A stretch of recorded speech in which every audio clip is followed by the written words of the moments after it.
மரியாவிடம் வந்திருந்த யூதர் பலர் இயேசு செய்ததை கண்டு அவரை நம்பினர். ஆனால் அவர்களுள் சிலர் பரிசேயரிடம் சென்று இயேசு செய்ததை தெரிவித்தனர்.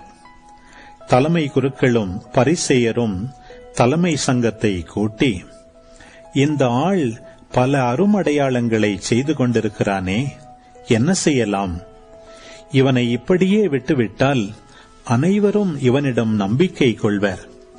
அப்போது ரோமையர் வந்து நம் தூய இடத்தையும் நம் இனத்தையும் அழித்து விடுவார்களே என்று பேசிக்கொண்டனர். கயபா என்பவர் அவர்களுள் ஒருவர். அவர் அவ்வாண்டின் தலைமை குருவாயிருந்தார். அவர் அவர்களிடம், உங்களுக்கு ஒன்றும் தெரியவில்லை. இனம் முழுவதும் அழிந்து போவதை விட ஒரு மனிதன் மட்டும் மக்களுக்காக இறப்பது நல்லது என்பதை நீங்கள் உணரவில்லை என்று சொன்னார். இதை அவர் தாமாகச் சொல்லவில்லை.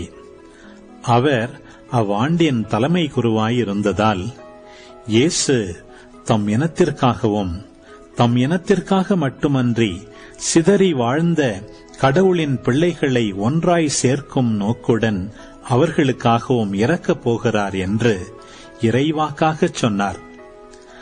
ஆகவே அன்றிலிருந்தே அவர்கள் இயேசுவை கொன்றுவிட திட்டம் தீட்டினார்கள்.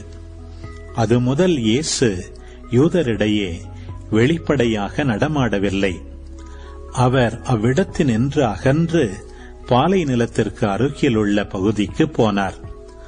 அங்கு எப்ராயிம் என்னும் ஊரில் தம் சீடருடன் தங்கியிருந்தார்.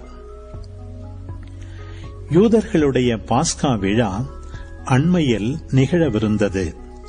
விழாவுக்கு முன் தங்கள் தூய்மை சடங்குகளை நிறைவேற்ற பலர் நாட்டுப்புறங்களிலிருந்து எருசலேமுக்கு சென்றனர். அங்கே அவர்கள் இயேசுவை தேடினார்கள்.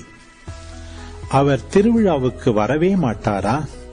நீங்கள் என்ன நினைக்கிறீர்கள் என்று கோவிலில் நின்று கொண்டிருந்தவர்கள் தங்களிடையே பேசிக் கொண்டார்கள்.